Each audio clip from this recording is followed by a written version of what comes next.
Hey guys, and welcome back to the Simple Car Guy channel. Unless your BMW i3 came with a technology package, you will have one of these small displays, which honestly doesn't look very modern and doesn't suit this car in my opinion. So in this video, I will show you how to upgrade to the 10.25-inch display on your pre-LCI BMW i3. This shouldn't take more than 15 minutes and give this car a new look. Let's get to it.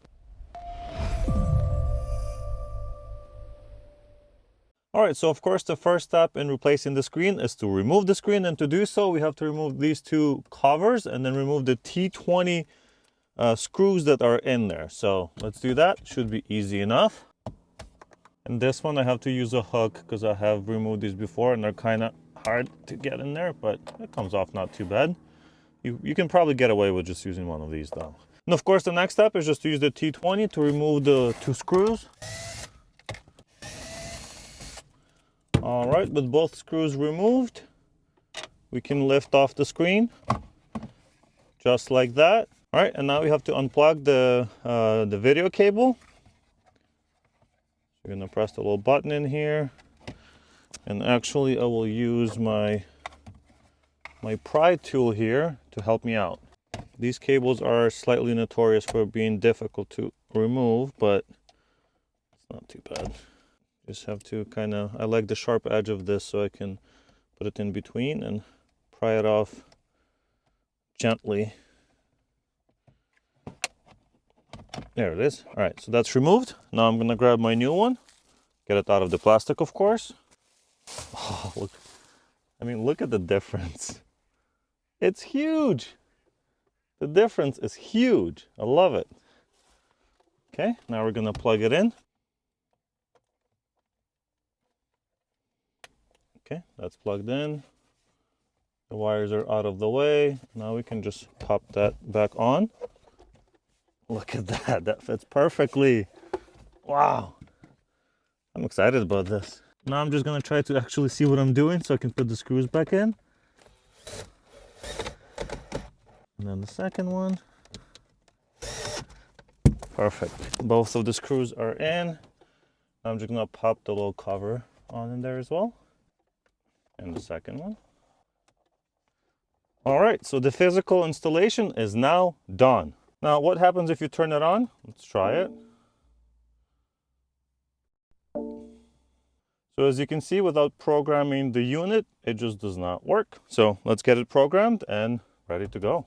All right, guys, now it's time to program it. And of course, I'm gonna use my Thinktool Mini. Of course, there are more popular devices to do this, but why would I buy something specific for this job if I have a tool that will already do it? So yeah, I'm just gonna use this because, well, I already have it. You can use any tool you like, but the steps should be fairly similar. We're gonna do automatically search, let it find the car. That's correct.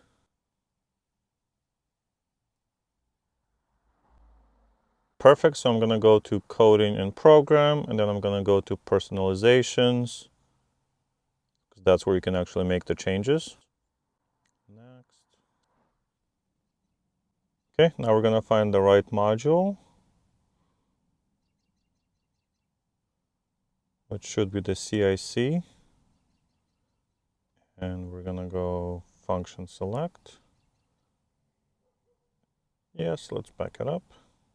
Once within the module, we're just gonna look for the screen display mode, and we're gonna switch from a small screen into a large one. So we're gonna go from Males, I can't read German, to this one, the second one.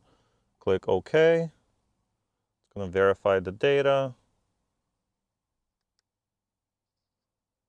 See if we can show this live. Okay, recording has been complete. We're gonna click OK.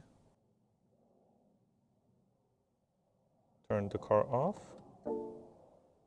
And then turn it back on. Hey, it works.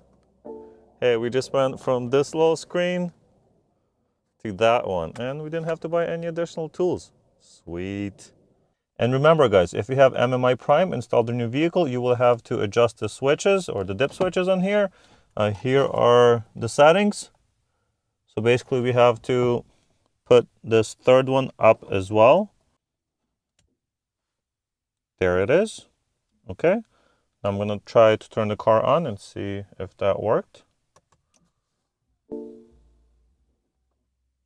Hey, look at that. Now it's proper resolution. So when I coded it through the car, it allowed the display to be turned on, but the resolution wasn't correct. And now, hey, that looks perfect. Nice. Oh, that looks so good. Look at that. Love it. Well, this is the final result, and I'm very happy with how it turned out. This is one of the easiest mods on this car that I've done, but it doesn't come cheap. The screen is about $500 on AliExpress and much more if you buy it from a dealer or if you can find it used. The one I got was brand new and it works flawlessly though. Of course, you can use BimmerCode or other tools to enable the bigger screen, which I have included instructions for at the end of this video.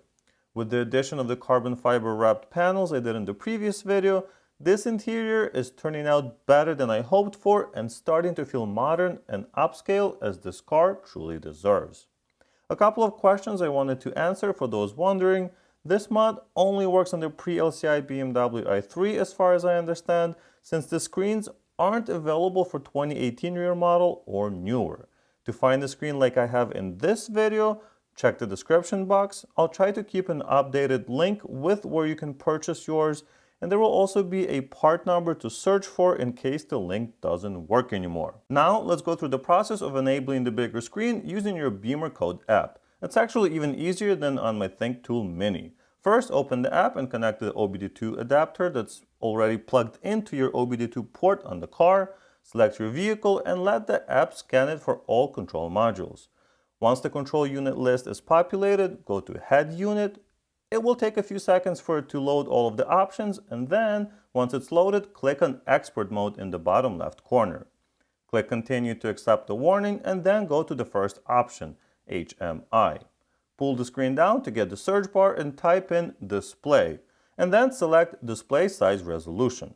The correct resolution for the 10.25-inch display will be 1280 by 480 pixels.